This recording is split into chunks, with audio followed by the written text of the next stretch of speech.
Hi everyone, I'm SB and today I'm going to be talking to you about why I think screenplay writing can help inform your comedy. One wonders that, how can a movie of 2 hours or a TV pilot of 60 minutes be the same thing as a comedy gig?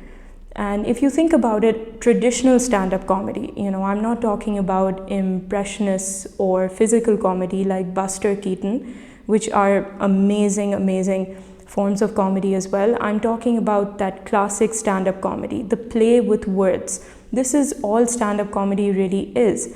And even though it's a shorter time frame, if we apply the structure of a screenplay or a novel or a play, it can actually help us form a sort of well-rounded act in our comedy bit. So I'm going to be showing you the structure of a screenplay that I learned when I studied it in class. Okay, so this is the structure of a screenplay. As you can see, it's divided into 3 acts. I won't go into it too much, but it is a simplified version of what I've learned as to writing like a feature script, a 2-hour movie. And Act 1 is kind of about setting up. It's setting up the character, where they are, where they live, who their friends are, what is their environment. And an inciting incident always takes place in Act 1, and it's usually within 20 minutes. And the inciting incident is just something new that happens in their life, something foreign, something they did not expect. For example, in Mean Girls, I would say Lindsay Lohan, her character starts a new school, and the inciting incident is kind of, her seeing that it's a totally new environment and she needs to make friends. By the end of Act 2, the character enters a totally new world because of this inciting incident. So Lindsay Lohan's character in Mean Girls, she starts to want to please Regina, sort of infiltrate her group and fit in, which is something that so many have gone through when they enter a new high school. So that's when the character enters Act 2, which is confrontation. So Lindsay Lohan's character is confronting that choice she made to enter the new world. And it's all fun and games. If you've noticed, initially she's succeeding by halfway, which would be the 60th minute in the movie, Lindsay Lohan's character has almost usurped Regina in her group. But there's always a midpoint in a movie that comes when everything goes into reverse, not what the character expected to happen. That's when the real movie starts. And then when the midpoint is hit, all seems to be lost, because if you remember, for her character, everything goes downhill. All the stuff that she did, she starts getting into trouble with her parents, with her true friends, and then everything just goes to hell. And there's a point where everything gets lost. And then she sort of realizes what she needs to do on her own to take action. And that's exactly what she does, her character. She not only tries to make amends, but she sort of steps up and rises to the occasion, admits what she's done, and tries to rectify it. And that leads to the resolution. So by then, the character has learned a lot. She's sort of learned that you don't need to fit in, you don't need to be anyone but yourself.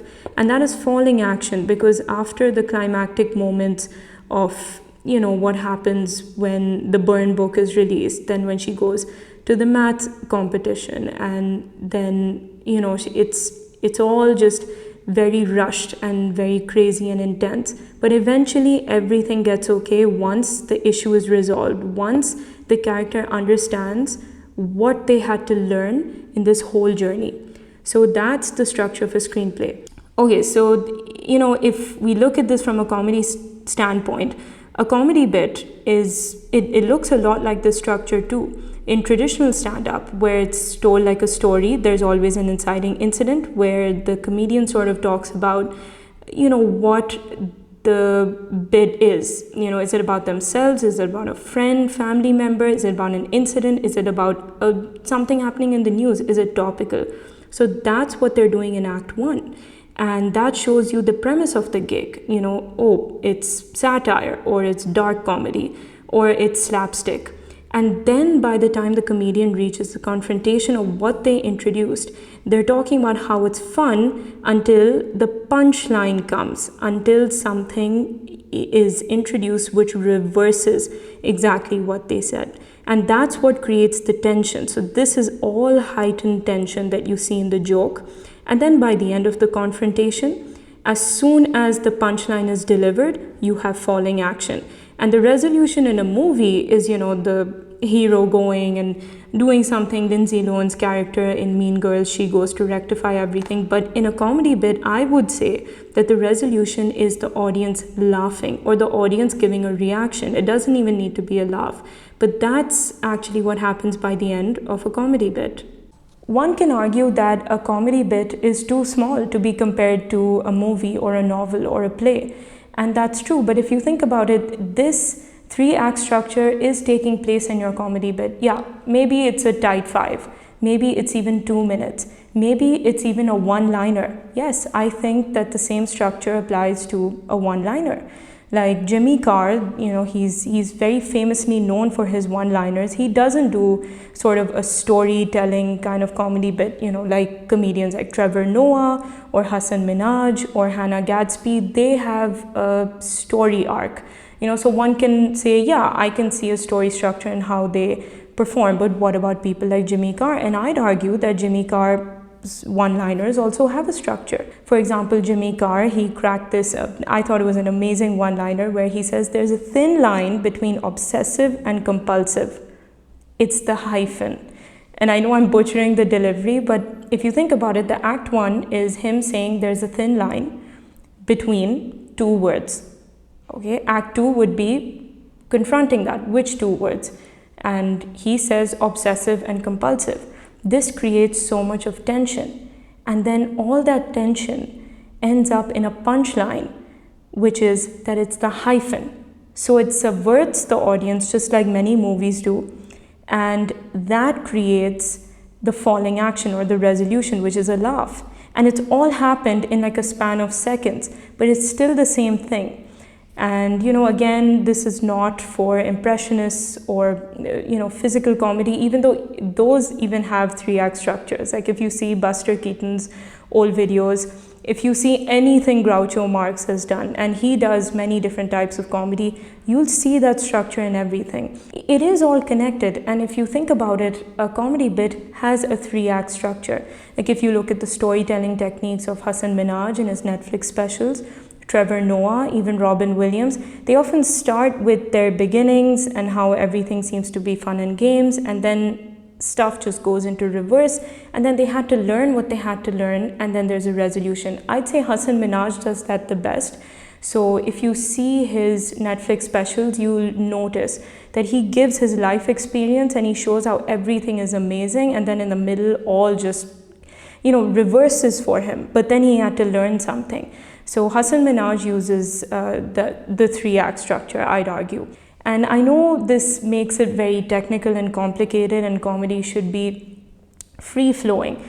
But, if you have this structure in mind, you'll never go wrong in comedy. Then even when you're struggling with jokes, even if you're struggling with punchlines, you'll always know, okay, I have to do this. I have to bring something in, I have to reverse it, and I have to create that resolution. It'll sort of stick in your mind. I saw an interview of Matt Damon, and he was talking about how he and Ben Affleck, when they were writing Good Will Hunting, they used to go to comedy clubs and see what comedians would be doing. They would be improvising, cracking jokes, and they said it greatly informed their script. And it goes both ways. Absolutely, it goes both ways. But, if you're a comedian and you're looking to enrich the writing part of what you're doing, you should definitely, read screenwriting. You can even read books. You don't have to study courses or do diplomas. There's Save the Cat. There's even this book on screenplays by Sid Fields. It's brilliant. And it just can enrich how you go about your bits and your sets. It's all a story. It's just how much time are you taking to tell that story. That's kind of the beauty of comedy. I mean, in 5 minutes, you could be getting such an incredible reaction from the crowd. 5 minutes, and it's kind of instant gratification. Sometimes it's not. Sometimes you don't get the laugh, but instantly. That's also a big difference between comedy and movies. I hope you found this video informative. Do like and subscribe, as I'll be posting a lot more videos in my SB Sits Down playlist.